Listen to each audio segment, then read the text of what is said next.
What's up, guys? Mason the Brock Henderson here, and this is WandaVision Season 1, Episode 8, previously on WandaVision. Which is a very fitting title because essentially in this episode we finally see how this all began, how this all started. And go ahead and throw a spoiler warning on that because I'm going to go ahead and hop right into it. I mean, honestly, what are you doing watching reviews of an episode you haven't even watched yet, right? Like, why would somebody do that?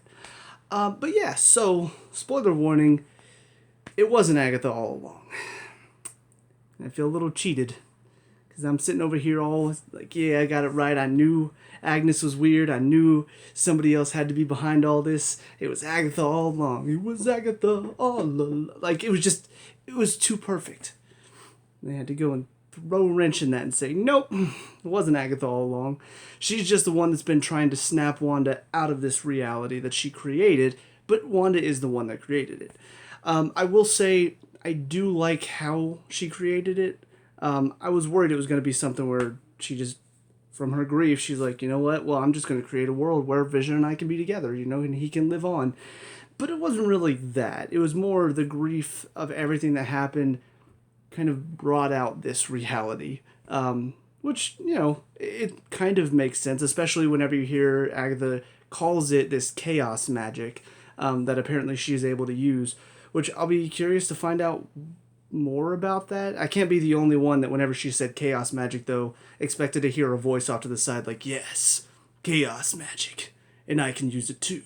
And she looks over, she's like, Shadow is a chaos control! Like, I can't be the only one that thought that this was going to lead into a crossover with the Sonic universe, right? Like, was that just me? Was I the only one expecting to hear Shadow? When she said, anyways. Hey, instead of the 6 Infinity Stones, it's going to be the 7 Chaos Emeralds, right? There's your new Phase 4 story. No, but we do hear that apparently Wanda's the only one that can control this chaos magic, it seems. And so I guess there's some prophecy about it, and so she is the Scarlet Witch, and that's where she gets her character name because she didn't have it before. But it was sort of interesting to see all of the events that led up to this. And you really do get to see how much grief Wanda really has been through. In fact, that one scene where we see her and Vision at the Avengers compound, and she's talking to him about it, you really get a sense that he's the first one that she's been able to open up to. And it was right after Pietro died as well. So it kind of makes sense that she got very close to Vision, and then he dies. So yeah, it makes sense. She lost her one point of, I guess, not closure. What's the word I'm looking for? Therapy, I guess, like somebody to talk to about it. So it would make sense that her grief is driving her crazy, and she has this magic inside of her that's supposedly, I guess, very chaotic, and so that much grief had just driven all of this out of her to the point where now she's essentially altered reality to how she wants it to be. But that aside, the rest of this episode brought some other very interesting things. Because that stuff is kind of like, okay, I kind of knew that she was already Scarlet Witch, so not really any revelations there. The fact that she created the reality was something that had already been brought up, so it's not like it's anything new. Just they tried to, I guess, fake us out again after trying to fake us out that Agnes was not the one responsible whenever they had Vision touch her head in episode 6, and then revealing that she was responsible only to reveal that she wasn't the one responsible for the hex. Like, it felt like they were just sort of flip-flopping us. Like, oh, it's Agatha's fault. No, it's not. Yes, it is. No, it's not. So that wasn't really a mind-blowing twist. It was just kind of like, okay, interesting, like chaos energy. The more interesting twists come in some of the more side stories, and one of them being Director Hayward. We talked about him a little bit, talked about how kind of one-dimensional his character is. We do get to see a little bit more in this episode about him because we see Wanda going to get the body of Vision.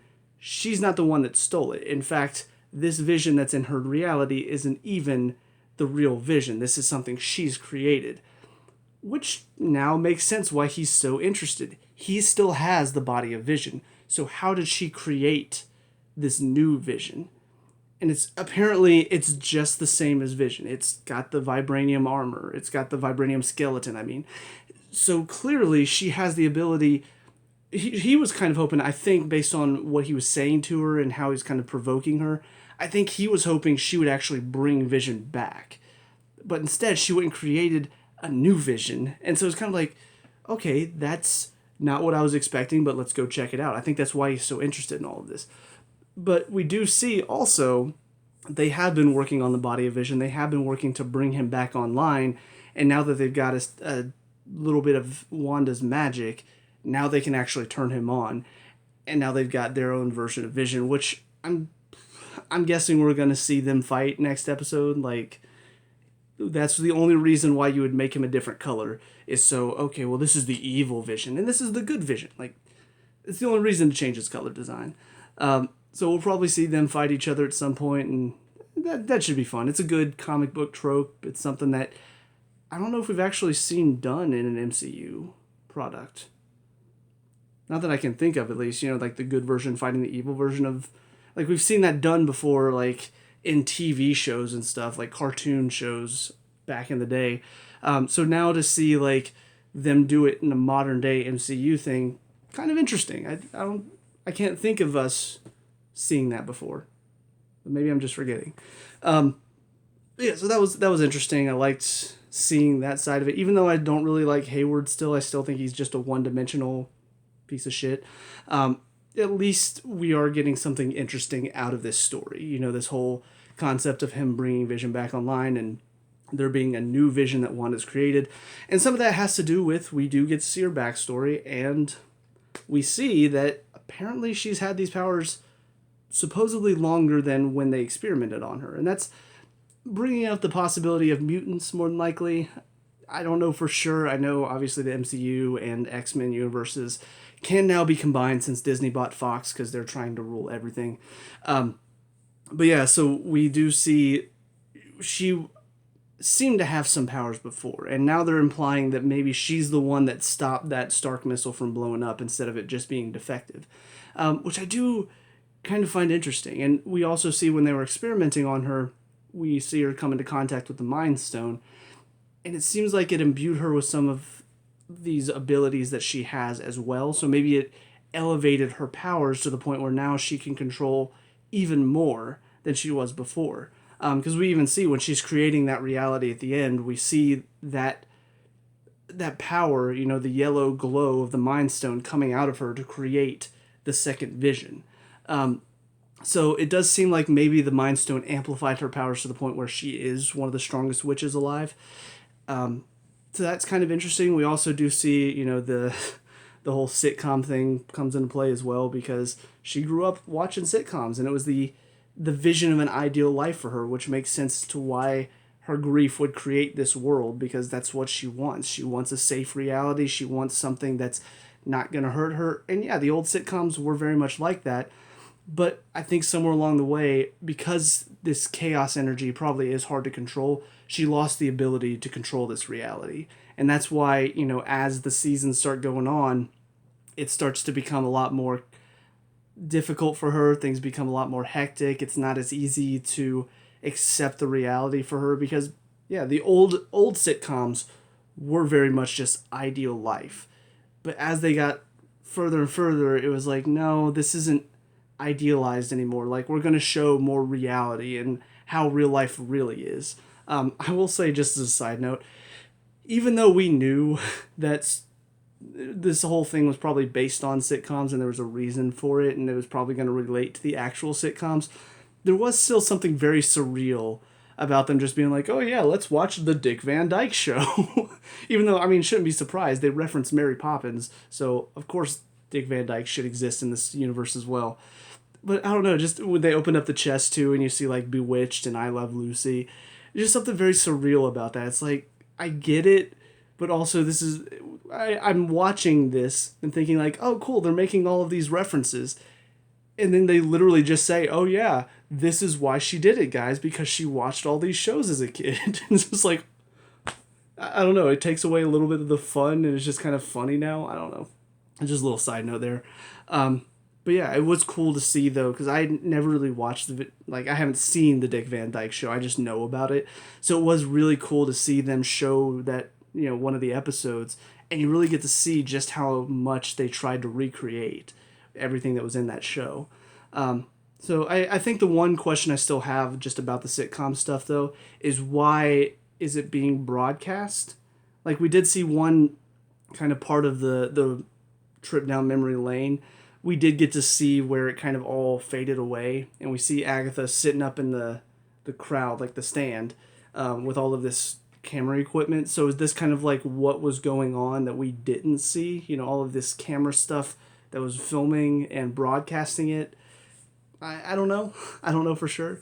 But that's kind of something that they didn't really explain. It's just maybe it's something we're supposed to understand that I just missed.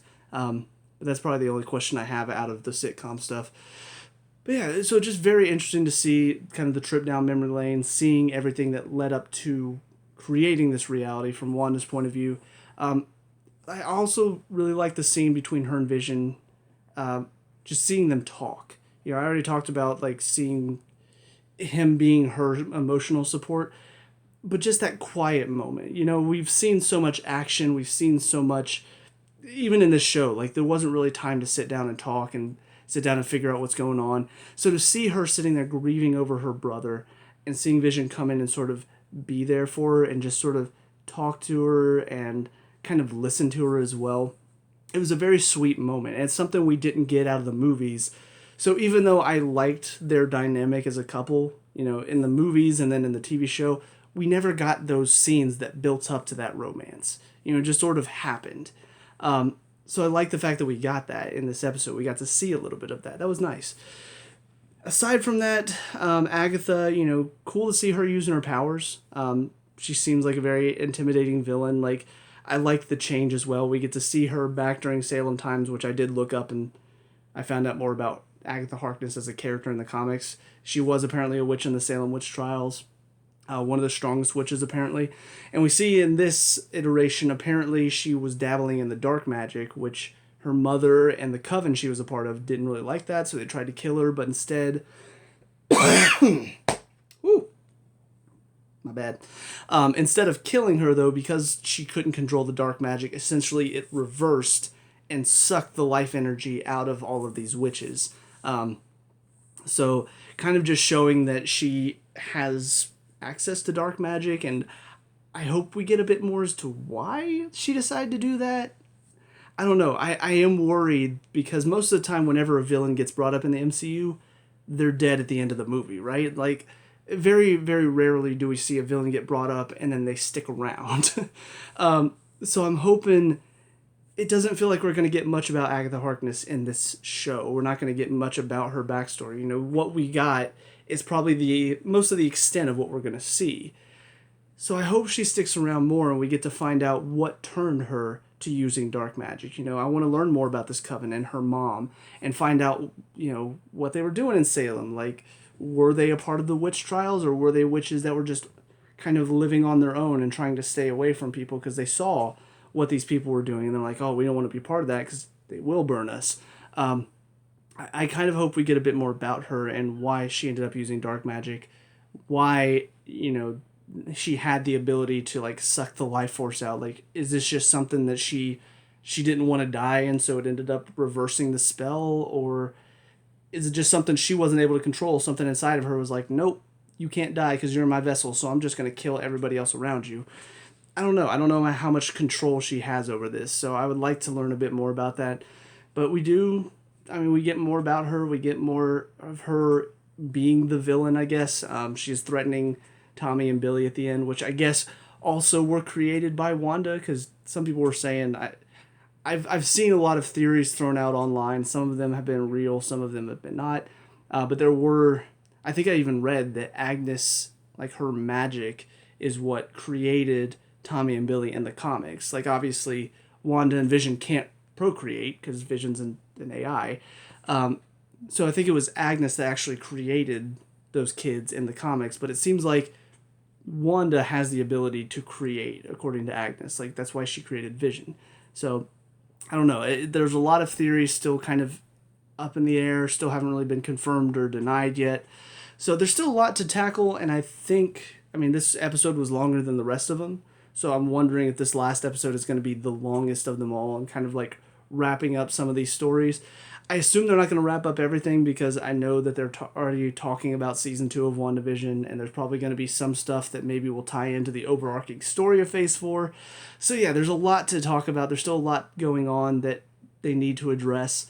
But all in all, like, I'm very excited. Like, this was a good kind of build up to the final episode.